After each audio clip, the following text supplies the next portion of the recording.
Hello friends, welcome back to your channel study with Bhudev sir. दोस्तों, आज हम करेंगे प्राचीन भारत के इतिहास का तीसरा चैप्टर बौद्ध काल या बौद्ध धर्म। उससे पहले हम चौथा चैप्टर करेंगे आज हम बौद्ध धर्म। उससे पहले हम हड़प्पा सभ्यता, सिंधु घाटी सभ्यता, पाषाण काल और वैदिक काल पढ़ चुके हैं। आज हम करने जा रहे हैं बौद्ध धर्म। क्वेश्चन नंबर फर्स्ट है इसमें, गौतम बुद्ध का जन्म कब हुआ था? गौतम बुद्ध का जन्म कब हुआ? ऑप्शन नंबर ए है 563 ईसा पूर्व में, ऑप्शन नंबर बी 558 ईसा पूर्व में, ऑप्शन सी 561 ईसा पूर्व में, या ऑप्शन डी 544 ईसा पूर्व में। इसका सही आंसर है ऑप्शन नंबर ए 563 ईसा पूर्व में। गौतम बुद्ध का जन्म कपिलवस्तु के निकट लुम्बिनी में 563 ईसा पूर्व में हुआ था। उनके पिता का नाम शुद्धोधन, जो कि शाक्य गण के प्रधान थे, तथा माता माया देवी, जो कि कौलिय गणराज्य की कन्या थी। 29 वर्ष की अवस्था में उन्होंने घर को छोड़ दिया, जिसे बौद्ध ग्रंथों में क्या कहते हैं? महाभिनिष्क्रमण। गृह त्याग को बोलते हैं महाभिनिष्क्रमण। ठीक है, तो इसका ऑप्शन ए सही है। अगला क्वेश्चन, बुद्ध के जीवन की किस घटना को महाभिनिष्क्रमण के रूप में जाना जाता है? मीन्स कौन सी घटना महाभिनिष्क्रमण कहा जाता है? ऑप्शन ए उनका महापरिनिर्वाण, ऑप्शन बी उनके जन्म को, ऑप्शन सी उनके गृह त्याग को, या ऑप्शन डी उनके प्रबोधन को। प्रबोधन बोलते हैं उनका जो उपदेश था उसको। तो इसमें ऑप्शन नंबर सी सही होगा, उनके गृह त्याग को महाभिनिष्क्रमण कहते हैं। अभी हमने देखा था। नेक्स्ट क्वेश्चन है, गौतम बुद्ध की माँ किस वंश से संबंधित थी? मीन्स किस गण से संबंधित थी? ऑप्शन नंबर ए शाक्य वंश से, ऑप्शन नंबर बी माया वंश से, ऑप्शन नंबर सी लक्ष्मी वंश से, या ऑप्शन नंबर डी कोलिय वंश से। तो इसका ऑप्शन नंबर डी कोलिय वंश सही होगा। अगला क्वेश्चन, बुद्ध का जन्म कहाँ हुआ था?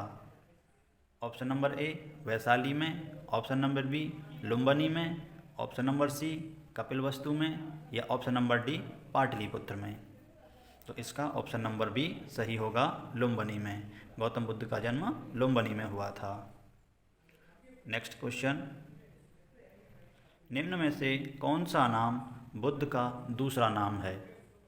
Option number A Partha, option number B Prachchhanna, option number C Mihir, option number D Gudakesh, या ऑप्शन नंबर ई इनमें से कोई नहीं। तो इसका ऑप्शन नंबर ई सही होगा, इनमें से कोई नहीं। इसका एक्सप्लेन देखते हैं। गौतम के बचपन का नाम सिद्धार्थ था।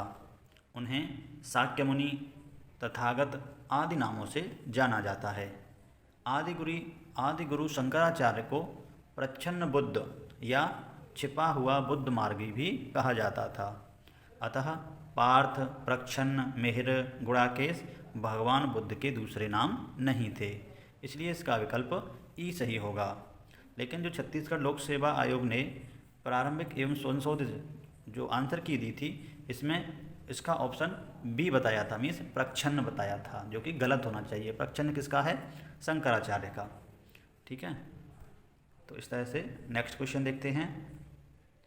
निम्नलिखित में से किस राजवंश के अभिलेख से इस परंपरा का समर्थन होता है कि लुम्बिनी शाक्य मुनि बुद्ध का जन्म स्थान था? तो कौन से ऐसा राजवंश है जिसने अपने अभिलेख में कहा था, या जिनके अभिलेखों से पता चलता है कि लुम्बिनी गौतम बुद्ध का जन्म स्थल है?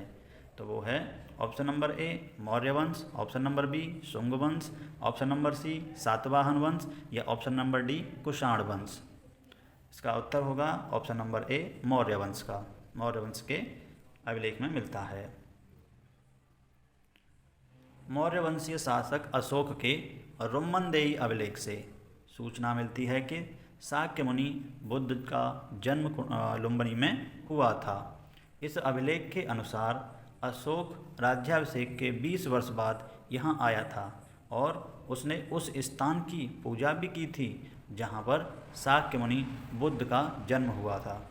साथ ही इस अभिलेख में लुम्बिनी के बुद्ध का जन्म स्थल होने के कारण इसे कर से छूट प्रदान करने का भी उल्लेख मिलता है। नेक्स्ट क्वेश्चन है, निम्नलिखित में से कौन एक अशोक का अभिलेख इस परंपरा की पुष्टि करता है कि गौतम बुद्ध का जन्म लुम्बिनी में हुआ था? मिस अशोक का कौन सा ऐसा लेख है जिससे गौतम बुद्ध का जन्म लुम्बिनी में हुआ ऐसा पता चलता है? ऑप्शन नंबर ए बशाड़ स्तंभ अभिलेख, ऑप्शन नंबर बी निगाली सागर स्तंभ लेख, नंबर सी रामपुरवा स्तंभ अभिलेख, या नंबर डी रुम्मनदेई स्तंभ अभिलेख। तो इसका ऑप्शन नंबर डी रुम्मनदेई स्तंभ अभिलेख सही होगा। अगला क्वेश्चन देखते हैं, निम्नलिखित में से किस राजा के एक अभिलेख से सूचना मिलती है कि शाक्य मुनि बुद्ध का जन्म लुम्बिनी में हुआ था? Option number A Ashoka, option number B Kanishka, option C Harsha, या ऑप्शन डी धर्मपाल। तो इसका ऑप्शन नंबर ए सही होगा अशोक। अशोक के रुम्मनदेई अभिलेख से पता चलता है कि बुद्ध का जन्म लुम्बिनी में हुआ था। आगे चलते हैं, अगला क्वेश्चन, महात्मा बुद्ध का महापरिनिर्वाण कहाँ हुआ था? महापरिनिर्वाण बोलते हैं जिसको सुधार गए थे। नंबर एक लुम्बिनी में, नंबर बी बोधगया में, नंबर सी कुशीनगर में, या नंबर डी कपिलवस्तु में। तो इसका ऑप्शन नंबर सी कुशीनगर में सही होगा। बौद्ध धर्म का प्रचार करते हुए महात्मा बुद्ध मल्लों की राजधानी पावा पहुँचे, जहाँ वे चुंद नामक लोहार की आम्र वाटिका में ठहरे। उसने बुद्ध को सूकर मद्दव खाने को दिया। इससे उन्हें रक्ता अतिसार हो गया और भयानक पीड़ा उत्पन्न हुई। इस वेदना के बाद भी वे कुशीनारा, जो कि मल्लगढ़ राज्य की राजधानी थी, जिसको कुशीनगर भी बोलते हैं, यहीं 483 ईसा पूर्व में 80 वर्ष की अवस्था में उन्होंने शरीर को त्याग दिया, जिसे बौद्ध ग्रंथों में महापरिनिर्वाण कहा जाता है। तो कहाँ पर हुआ था? कुशीनारा में, जो कि मल्लों की राजधानी थी। नेक्स्ट, गौतम बुद्ध का महापरिनिर्वाण जिस राज्य में हुआ था वह कौन सा था? Option number A Anga, option B Magadha, option C Malla, या ऑप्शन डी वत्स। इसका सही उत्तर होगा सी मल्ल। मल्लों की राजधानी जो कुशीनारा थी, उसी में गौतम बुद्ध का महापरिनिर्वाण हुआ। अगला क्वेश्चन है, महात्मा बुद्ध का महापरिनिर्वाण किसके गणतंत्र में हुआ था? ऑप्शन नंबर ए मल्लों के, ऑप्शन नंबर बी लिच्छवियों के, ऑप्शन नंबर सी शाक्यों के, या ऑप्शन नंबर डी पालों के। तो इसका ऑप्शन नंबर ए सही है, मल्लों के गणतंत्र में। नेक्स्ट, गौतम बुद्ध ने किस स्थान पर निर्वाण प्राप्त किया? Option number A Kushinagar, Kushinara, option number B Shravasti, option number C Lumbini, या ऑप्शन नंबर डी सारनाथ। देखिए, इसमें निर्वाण की जगह पर महापरिनिर्वाण होना चाहिए, तो इसका ऑप्शन नंबर ए सही हो जाएगा, महापरिनिर्वाण कुशीनारा में। ठीक है, लेकिन ये क्वेश्चन गलत पूछा गया था, इसलिए निर्वाण जो है उनको बोध गया में प्राप्त हुआ था। बौद्ध धर्म में सांसारिक दुखों से मुक्ति या दुख निरोध को ही निर्वाण माना गया है। बुद्ध को सांसारिक दुखों से मुक्ति यानी कि निर्वाण ज्ञान की प्राप्ति के समय प्राप्त हुआ, जो कि बोध गया में प्राप्त हुआ। तो महापरिनिर्वाण कुशीनारा में और निर्वाण बोध गया में। ठीक है, अगला क्वेश्चन, महापरिनिर्वाण मंदिर कहाँ स्थित है? ऑप्शन नंबर ए कुशीनगर में, ऑप्शन नंबर बी सारनाथ में, ऑप्शन नंबर सी बोधगया में, या ऑप्शन नंबर डी श्रावस्ती में। तो इसका ऑप्शन नंबर ए कुशीनगर सही होगा। अगला क्वेश्चन देखते हैं, महापरिनिर्वाण मंदिर, पहले क्वेश्चन का एक्सप्लेनेशन देखते हैं। महापरिनिर्वाण मंदिर का उत्तर प्रदेश के कुशीनगर जिले में स्थित है। मंदिर में स्थापित भगवान बुद्ध की मूर्ति 1876 में उत्खनन के द्वारा प्राप्त की गई थी। महापरिनिर्वाण मंदिर विश्व में बौद्ध धर्म के सबसे पवित्र मंदिरों में से एक माना जाता है। अगला क्वेश्चन, निम्नलिखित राज्यों में से किनका संबंध बुद्ध के जीवन से था? अवंती, गांधार, कौशल और मगध। इनमें से कौन कौन सा संबंध, किस किस का संबंध बुद्ध के जीवन से था?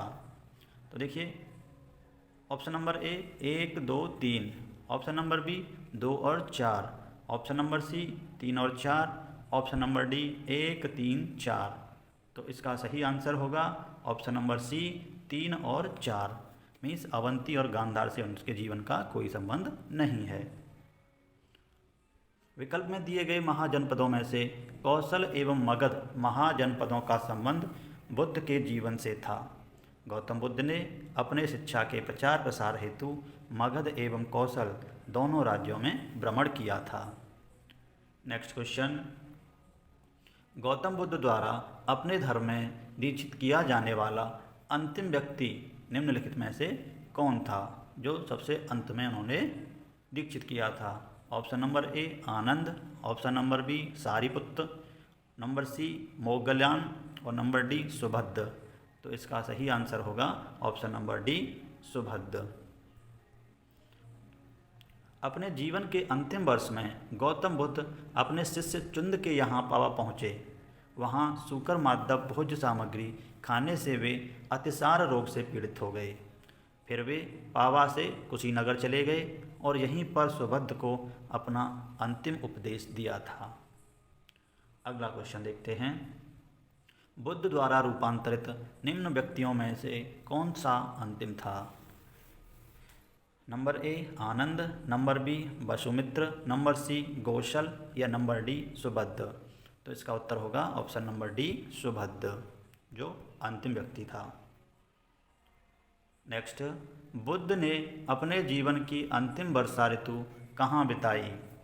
ऑप्शन नंबर ए श्रावस्ती में, ऑप्शन नंबर बी वैशाली में, ऑप्शन नंबर सी कुशीनगर में या ऑप्शन नंबर डी सारनाथ में। तो इसका सही उत्तर होगा ऑप्शन नंबर बी वैशाली में। ध्यान रखेंगे, अंतिम वर्षा ऋतु वैशाली में, लेकिन अंतिम समय कुशीनगर में रहे, जो महापरिनिर्वाण इनको प्राप्त हुआ था कुशीनगर में। तो यहाँ पूछा है अंतिम वर्षा ऋतु। इसका एक्सप्लेनेशन देखते हैं। महापरिनिर्वाण सूक्त से उनके जीवन के विविध आयामों एवं काल का निर्धारण किया जाता है, जिसके अनुसार बुद्ध ने अपने जीवन की अंतिम वर्षा ऋतु वैशाली में बिताई थी। इसलिए ऑप्शन नंबर बी सही होगा, वैशाली। अगला क्वेश्चन, निम्नलिखित में से कौन सा एक बौद्ध मत में निर्वाण की अवधारणा की सर्वश्रेष्ठ व्याख्या करता है?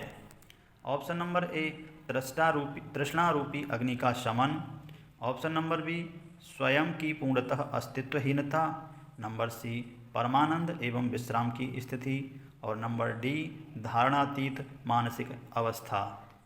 तो इसका ऑप्शन नंबर ए सही होगा, तृष्णा रूपी अग्नि का शमन, जिसको निर्वाण की अवधारणा कहा गया है। ऑप्शन नंबर ए करेक्ट है।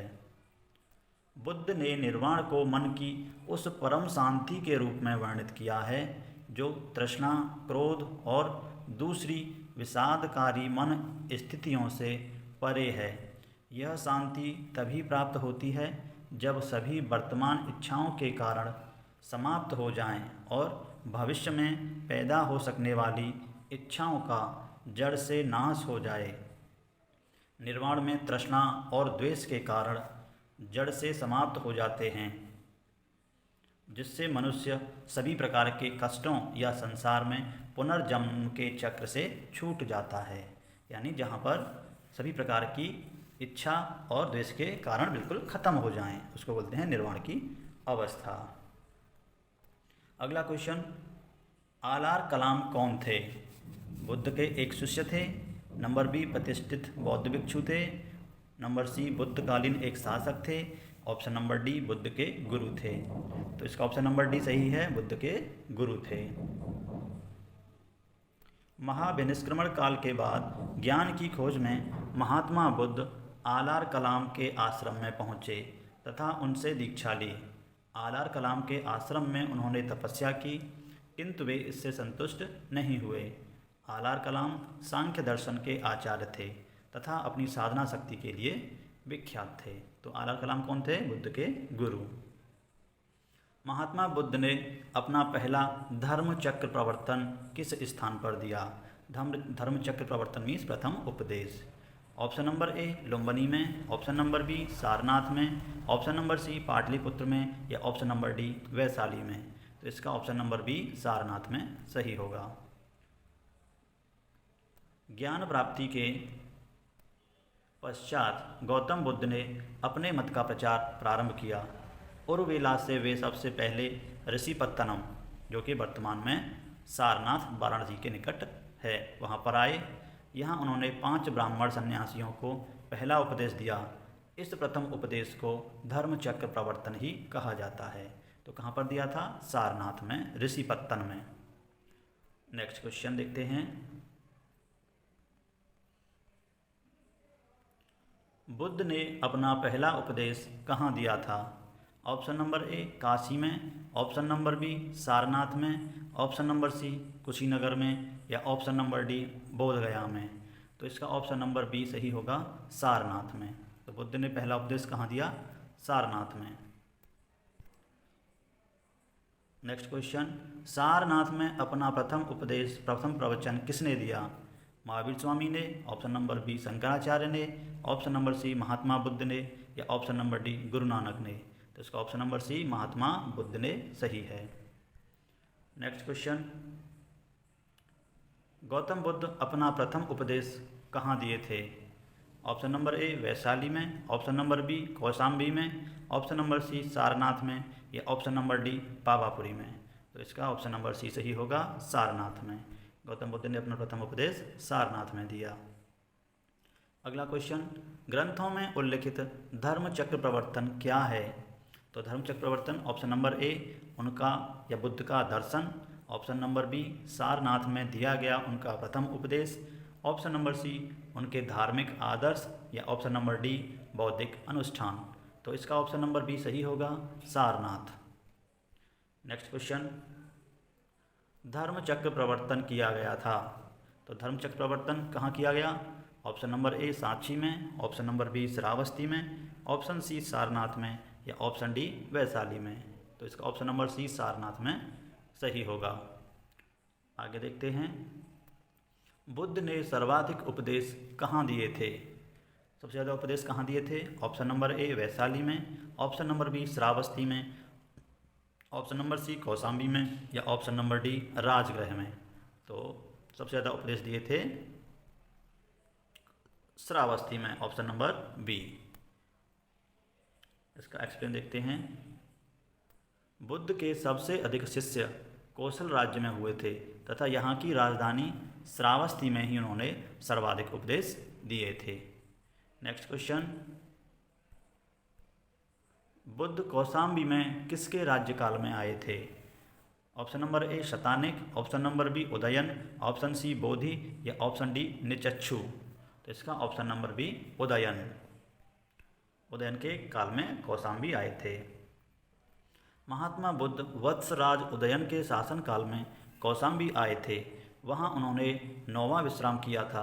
उदयन ने पिंडोला भारद्वाज के प्रभाव से बौद्ध बनने के बाद घोषिताराम विहार भिक्षु संघ को दान में दिया था।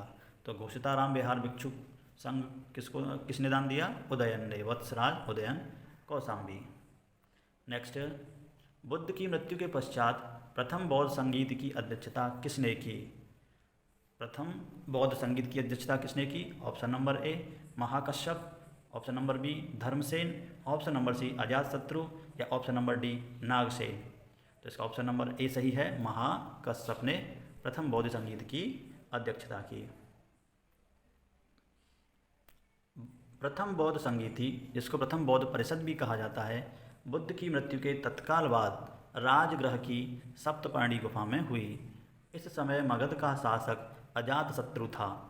इस संगीत की अध्यक्षता महाकश्यप ने की तथा इसमें बुद्ध के प्रमुख शिष्य आनंद और उपाली भी उपस्थित थे। इसमें बुद्ध की शिक्षाओं का संकलन हुआ तथा उन्हें सुत्त और विनय नामक 2 पिटकों में विभाजित किया गया। आनंद तथा उपाधि क्रमशः धर्म और विनय के प्रमाण माने गए हैं। नेक्स्ट क्वेश्चन, प्रथम बौद्ध परिषद का संचालन निम्न में से किस एक ने किया? तो बौद्ध परिषद का संचालन मीन्स अध्यक्षता किसने की? Option number A Anand, option number B Mahakashyap, option number C Mogaliputra या ऑप्शन नंबर डी उपाली। तो प्रथम बौद्ध परिषद का संचालन महाकश्यप ने किया था। ऑप्शन नंबर बी सही है। नेक्स्ट क्वेश्चन, सप्तपर्णी गुफा कहाँ स्थित है जहाँ पर प्रथम बौद्ध संगीति हुई? ऑप्शन नंबर ए सांची में, ऑप्शन नंबर बी नालंदा में, ऑप्शन नंबर सी राजगृह में या ऑप्शन नंबर डी पावापुरी में। तो इसका ऑप्शन नंबर सी राजगृह में सही होगा। नेक्स्ट क्वेश्चन,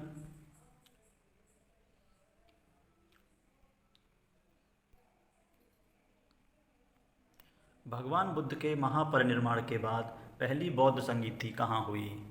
ऑप्शन नंबर ए राजगृह या राजगीर में, ऑप्शन नंबर बी गया में, ऑप्शन नंबर सी पाटलिपुत्र में या ऑप्शन नंबर डी वैशाली में, ऑप्शन नंबर ई इनमें से कोई नहीं या एक से ज़्यादा आंसर। तो जैसा कि हमें पता है प्रथम बौद्ध संगीति राजगृह में हुई, राजगीर में। ऑप्शन नंबर ए सही है।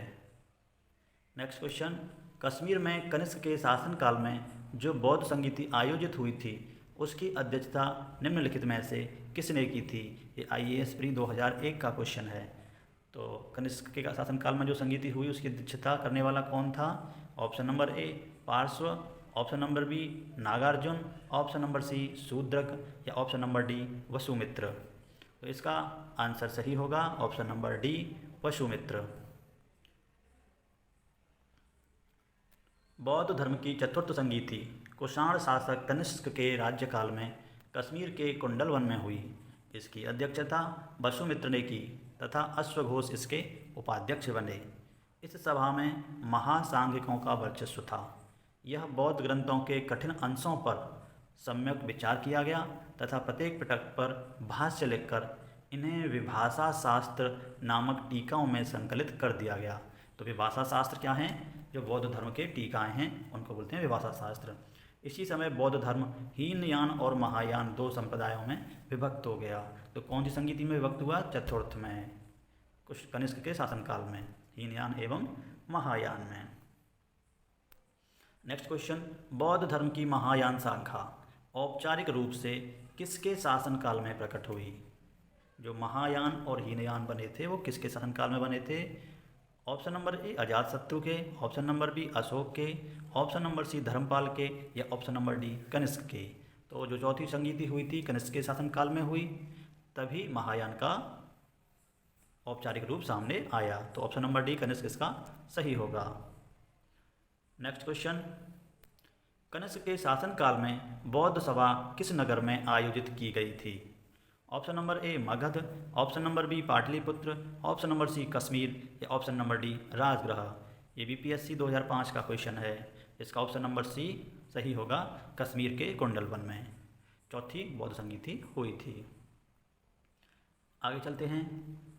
नेक्स्ट क्वेश्चन RAS में आया था 2010 में। किस शासक के काल में चतुर्थ बौद्ध संगीति का आयोजन कश्मीर में हुआ था? Option number A Ashoka, option number B Kalashoka, option number C Kanishka या ऑप्शन नंबर डी अजातशत्रु। तो चौथी बौद्ध संगीति कश्मीर में किसके शासनकाल में हुई? कनिष्क। ऑप्शन नंबर सी सही है, कनिष्क के शासन में। नेक्स्ट क्वेश्चन UP RO में आया था ये। चतुर्थ बौद्ध संगीति परिषद कहाँ हुई या किसके शासनकाल में हुई?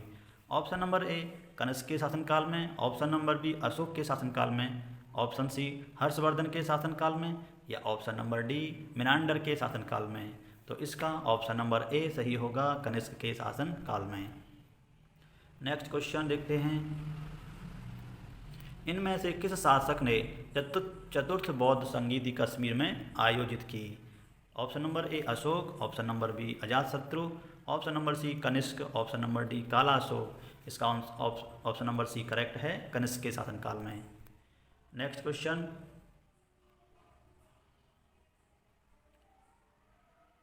IAS प्री 2019 का क्वेश्चन है। निम्न कथनों पर विचार कीजिए। बुद्ध में देवत्वारोपण मीन्स बुद्ध को देवता के रूप में मानना, बोधिसत्व के पथ पर चलना, मूर्ति उपासना एवं अनुष्ठान।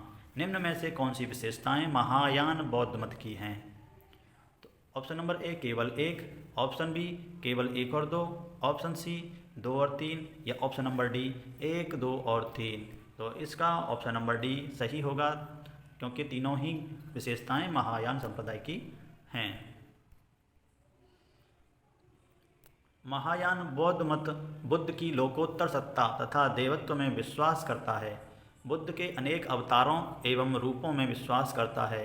साथ ही यह बुद्धत्व के मार्ग पर चलने वालों को बोधिसत्व कहता है, जो सभी मानवों की मुक्ति में सहायता करता है।